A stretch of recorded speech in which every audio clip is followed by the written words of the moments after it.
In the high-stakes world of country music, where personal lives often become as much a part of the performance as the songs themselves, Keith Urban has always been a figure of resilience and raw emotion. Known for his soulful ballads and electrifying stage presence, the artist has navigated the complexities of fame with a grace that has endeared him to millions. However, recent events have thrust him into a spotlight that feels less like a stage light and more like an interrogator's lamp. The end of his long-standing marriage to the acclaimed Australian actress Nicole Kidman has sparked a torrent of speculation, whispers, and outright rumors that have permeated every corner of social media and tabloid headlines. Fans, ever invested in the lives of their idols, have pored over every lyric, every gesture, and every public appearance, searching for clues to the unraveling of what was once hailed as one of Hollywood's most enduring power couples. It was during a charged performance at the Bridgestone Arena, part of his ambitious High and Alive world tour, that Urban decided he had reached his limit with the armchair analyses. The arena, a cavernous space in Nashville that pulses with the heartbeat of country music's capital, was packed to the rafters with devoted followers who had come not just for the music but for the catharsis it promised. As the lights dimmed and the first chords of anticipation hummed through the air, Urban stepped to the microphone, his guitar slung low like an old confidant. The crowd, a sea of cowboy hats and glowing phone screens, hung on his every word. But on this night, before launching into one of his most beloved tracks, Urban paused, a deliberate, weighted silence that rippled through the venue like a stone skipped across a still pond. With a voice laced with both exhaustion and defiance, he addressed the elephant in the room, or rather, the elephant that had been trampling through his personal life and into his art. "I've been covering like this for a long time," he began, his Australian accent cutting through the murmurs like a knife. "Stop reading into it. It's called You'll Think of Me." The words landed with the force of a mic drop, eliciting a mix of laughter, cheers, and perhaps a few knowing sighs from those who had been dissecting his every move. The song in question, a 2002 classic that had catapulted Urban to superstardom, is a poignant tale of heartbreak and lingering memories, a breakup anthem that resonates with anyone who's ever loved and lost.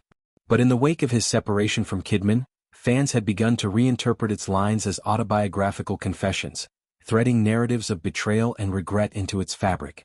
As the band kicked in, Urban leaned into the performance with the fervor that has defined his career. Yet, true to the improvisational spirit of live music, he couldn't resist tweaking the lyrics just enough to poke at the speculation machine.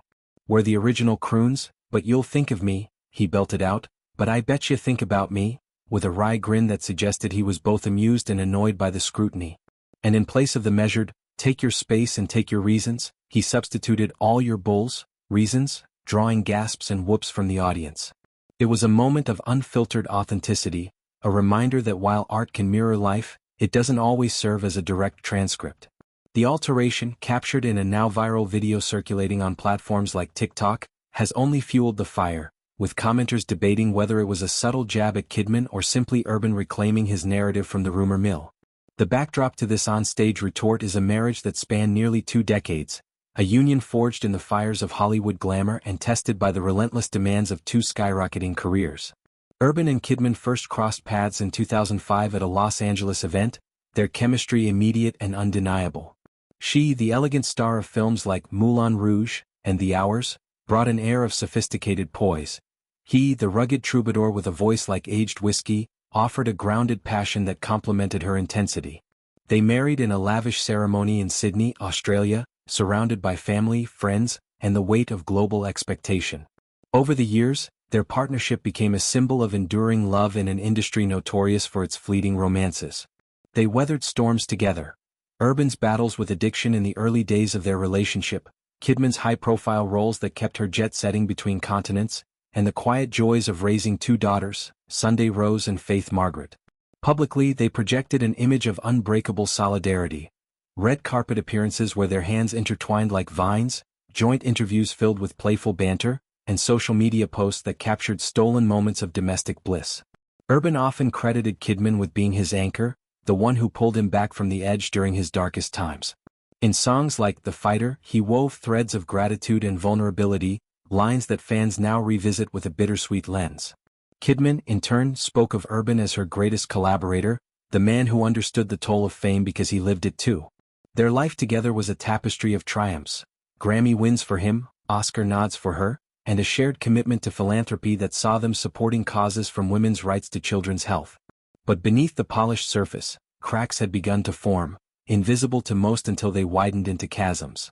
Whispers of strain emerged in the form of subtle shifts, fewer joint appearances, cryptic Instagram posts, and the kind of evasive smiles that speak volumes in silence. When the news of their split broke, it sent shockwaves through the entertainment world.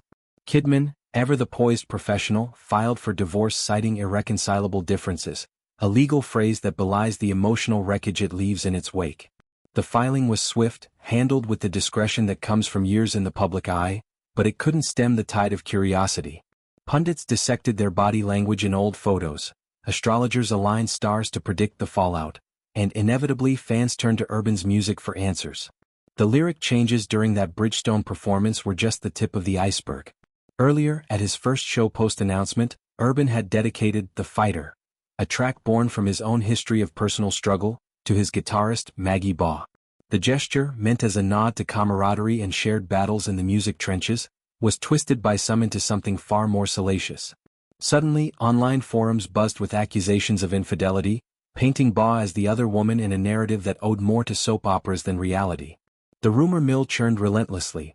Anonymous insiders claimed late-night studio sessions had blurred professional lines. Grainy paparazzi shots of Urban and Baugh laughing together were zoomed in and analyzed like forensic evidence. Baugh, a talented musician in her own right with a resume that includes collaborations with some of country's biggest names, found herself collateral damage in a story not her own.